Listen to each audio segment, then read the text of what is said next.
Bonjour à tous, je suis heureuse de vous retrouver pour cette nouvelle guidance.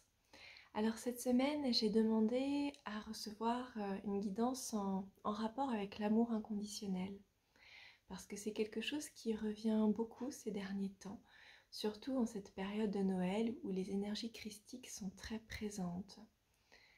Pour ceux pour qui la notion d'énergie christique n'est pas claire ou qui l'associent à la religion, je vous invite à aller voir ma vidéo à ce sujet, parce que ça n'a rien à voir avec la religion.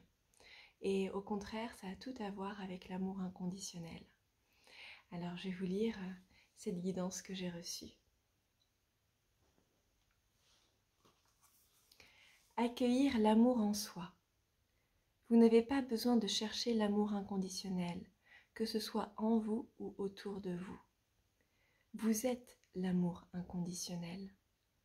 Toutes vos transformations intérieures ont pour but d'enlever les couches que vous avez créées entre l'image que vous avez de vous et votre essence véritable. Plus vous enlevez de couches, plus vous permettez à votre présence, votre lumière de se dévoiler. Là, on me montrait vraiment l'image de comme si on enlève les voiles et que notre lumière peut enfin s'exprimer. Pour cela, vous devez vous laisser toucher par la vie. Vous devez accepter de ressentir. Vous pensez être vulnérable, mais en réalité, vous reprenez conscience de l'énergie de vie et d'amour que vous êtes. La vie est en train de vous montrer vos croyances et résistances. Toutes ces images et espoirs qui volent en éclats ne sont que l'occasion de fissurer la carapace de l'ego pour laisser votre lumière émerger. Laissez votre être véritable s'exprimer à travers vous. Autorisez-vous à être ce que vous êtes réellement, l'amour inconditionnel. Vous ne sauriez être blessé en vous autorisant cela, car l'amour commence en vous, par vous, et il vous conduira à votre réalisation. Vous êtes venu incarner ce que vous êtes, l'amour inconditionnel. Voilà pour cette guidance. Alors c'est vrai que en cette période, on nous parle beaucoup de lumière, d'énergie christique, d'amour inconditionnel. Et paradoxalement, dans nos vies, on peut avoir l'impression de vivre quelque chose totalement à l'opposé, avec beaucoup de doutes, de peur, de désespoir, de tristesse, avec l'impression parfois que nos vies volent en éclats. Mais tout ça n'est qu'un révélateur. Dans le monde spirituel, parfois, on peut être tenté de ne voir que la lumière.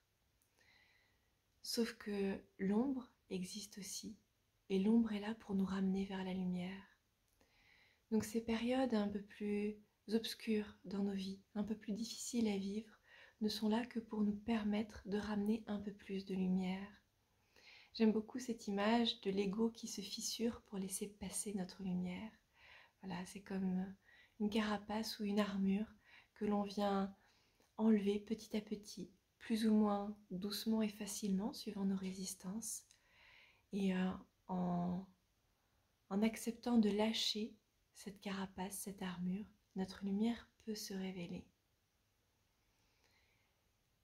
On a souvent cette croyance aussi que nous devons changer, que nous devons devenir la meilleure version de nous-mêmes. Et d'ailleurs, on va prendre des résolutions en ce sens dans quelques jours. Mais en réalité, pour moi, nous n'avons pas besoin de changer ou de devenir une autre personne. Tout ce dont nous avons besoin, c'est d'enlever toutes nos fausses croyances pour retrouver qui nous sommes réellement.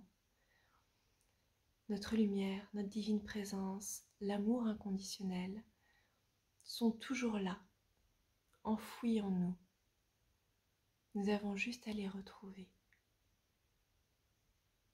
Voilà, j'espère que cette vidéo vous aidera.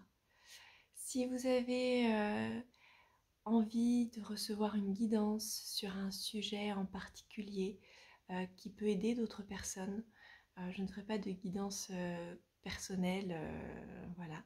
Mais si vous avez des questions sur des sujets d'ordre spirituel sur lesquels vous aimeriez recevoir une guidance, n'hésitez pas à m'envoyer un message et puis je poserai la question et on verra ce qui viendra et si je peux vous répondre en vidéo.